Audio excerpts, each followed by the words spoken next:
Today I have a video that is a journal share. So these are journals that I have just completed that I'm going to be putting into my Etsy shop. So they'll be available for sale, and I just like to do a little flip through of the books and to tell you a bit about what I've done. Just give you a good look. This collection is a soft cover fabric collection. It's a very small collection. There are only 4 books. So there are 3 in this sort of medium, larger size, and then there's just one little mini one. These books are very soft cover. They're completely flexible.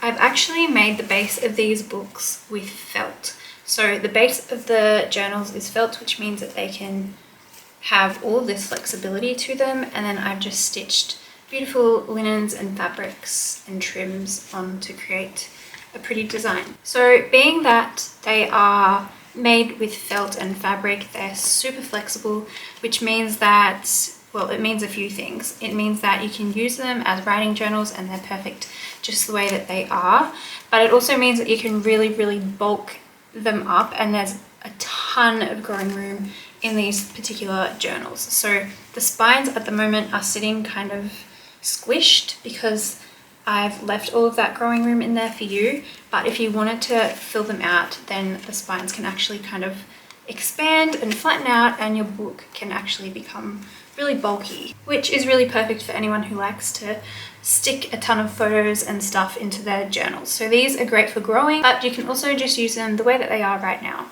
So the way that they're sitting at the moment, the books measure about, I'd say these books are about 6 inches wide by about 8 inches tall, and then the spines are about 2.5 inches from sort of the binding area. But as I said, you can actually bulk these out quite a bit. The spine will kind of actually be able to flex over your pages and become a little bit wider than that. So hopefully that makes sense, but basically it's very flexible, so you can actually flop it around, and that just means that you can add as much as you want to these basically. So the 3 of those are all the same in size, and then the smaller one measures about 4 inches wide by about 6 inches tall, and then the spine is just a little bit smaller than the larger books.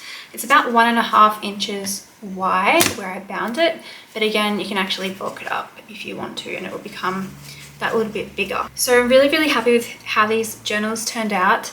I wasn't actually planning on doing another collection before Christmas, before my Christmas collection, but I wanted to test out this idea with the felt as the base of the book, and I just got super inspired, so these just happened, and I'm really happy that they did because I think they turned out super sweet. And I'm actually working on my Christmas collection, and I know that I'm going to do a set of Christmas journals with the same method, so with the same felt based cover and fabric. I've got a ton of beautiful Christmas fabrics, and I cannot wait to share those with you later on. So let me show you all these journals up close and talk a little bit about what I've done with the covers. So starting with this pink one, all of these journals all have a vintage doily on the front cover, and then I've also used some lovely vintage fabrics and pretty little trims and stuff to bring it all together. So this pink one has this beautiful pink floral fabric and this pretty little pink linen.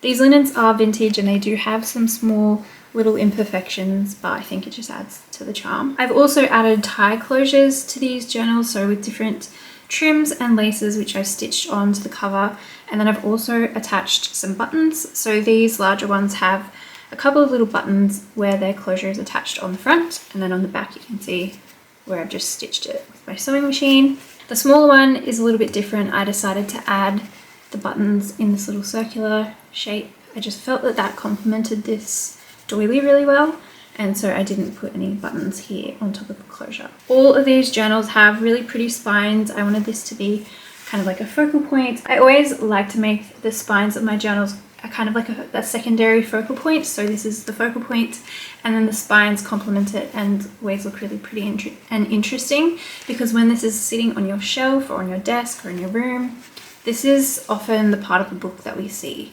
So I like to make the spine really pretty. And for these particular journals, I use some vintage trims to do that. So I just stitched these beautiful, pretty little trims, and they're all a little bit different on each book, just depending on the color scheme that complements the best. So the back of this one is just this lovely pink, and because they're felt, they're lovely and cushy, and again, just so super flexible. So the closure just ties, and then the inside of this one is again this lovely pink fabric, which is the same as what's on the outside of the cover.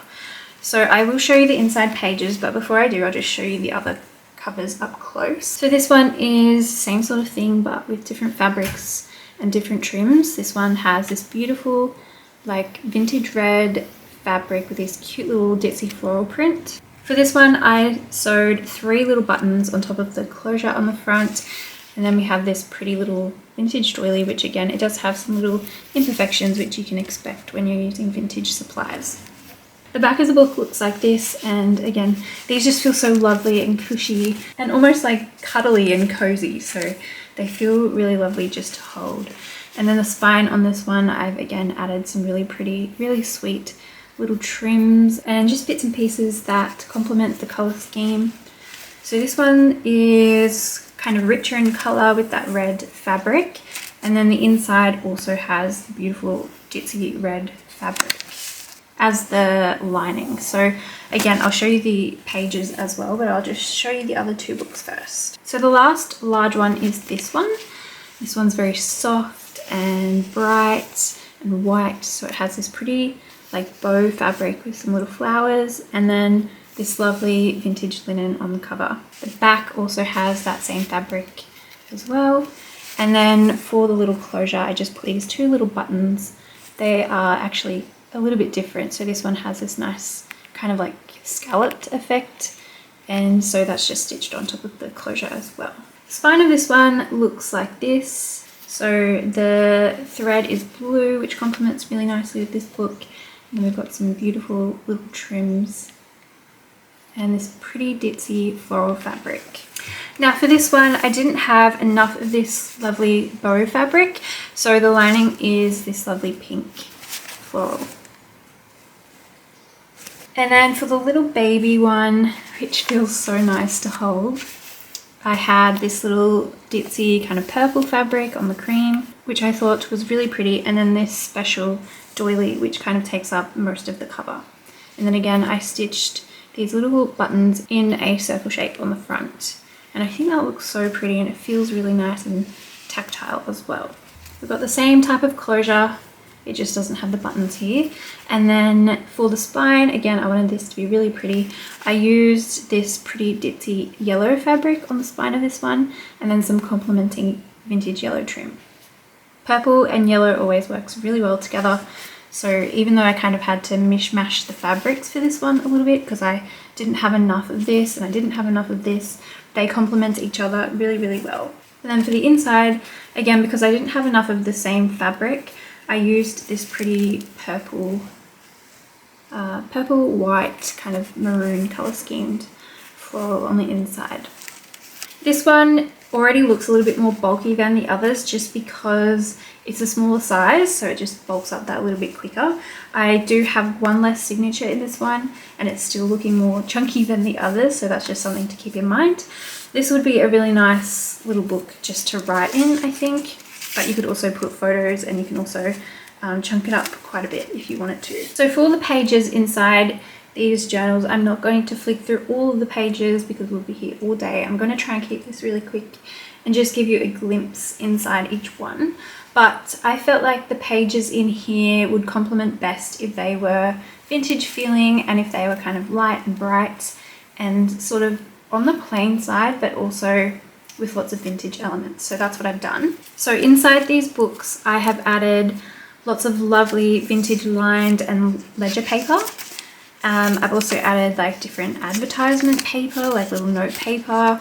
I've added some children's book pages and some vintage dictionary pages. I've added a few bits of scrapbook paper, but very, very minimal. So there's some book pages and there's some like pattern paper and stuff like that throughout all of these books. So if you flick through, the pages are quite plain and customizable, but there's also a lot of interest and a lot of sweet, playful sort of imagery and fun little things to kind of inspire your journaling. So you could write in here, you could stick things in here, you could paint in here. It's completely up to you what you could do, but I'm just gonna kind of flick through just to show you. So this is the little one, and the larger books are very much the same. So I've used pretty much all the same sort of things across each of these books. So just a little bit of trim on the first and last page of each book as well, including this mini one. I think I missed that detail, but there's a little bit of trim on the first and last page. And then this one also has a little bit of trim in the middle. So the larger ones, they have trim on the first and last page just for that extra little bit of texture, and you can kind of see it peeking out just a little bit when the book is closed. And again, I'm just going to give you a quick glimpse. I've also added lots of little bits and pieces, so little vintage bits and pieces, playing cards and paper and note paper and stuff that you can take out and you can move around, or you can keep it where it is. But that's obviously adding a bit of bulk to these as well. So if you wanted to maximize the space that you have in here, you could just take it all out, and then you'd have even more space to add your own stuff. So I'm just gonna kind of flick through. So the larger ones have 8 signatures and the little mini one has 7. I always like to try and keep my amount of pages per signature to 5, but if the pages are thinner like they are in these books, then I can sometimes go to like 7 or 8 depending on how thin the paper is. Then in this one, I'm just going to again give you a very quick little glimpse at the pages. They are all very, very similar to each other. So music paper and advertisement paper, and like vintage workbook paper, like kids workbook paper, and pages from atlases. There's some cream plain paper, a little bit of scrapbook paper, lots of ledger paper, all of that sort of stuff. So there is that one. And then the last one inside is the red one. So again, this is very similar to all of the rest. So a little bit of patterned paper, and then lots of ledger paper and plain sort of cream paper, and lots of little bits that I pulled out of vintage books, and just from my stash of like little vintage pieces that I have. So there is that one. I honestly had so much fun making these, and I am struggling to pick a favorite. I really do love how this little mini one turned out though. I don't know what it is. I think just because it's so small, and I just love how this doily looks and the little buttons. But they are all really precious, and I think these would be really fun books to actually use and to fill up, and I think that they are super usable. So I really hope that you enjoyed taking a look at what I've been making recently. I know I haven't shared a video for a little while because I've just been so busy actually making so many different projects.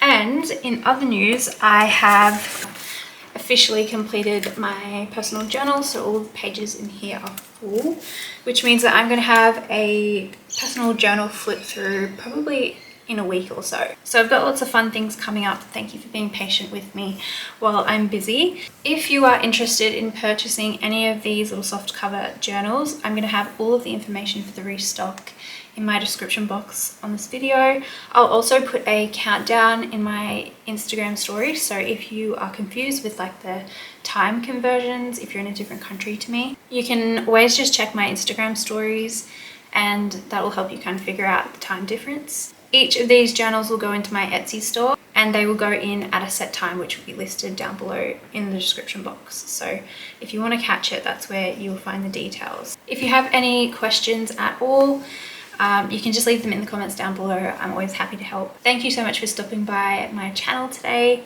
and I'll see you very soon in my next video. Bye.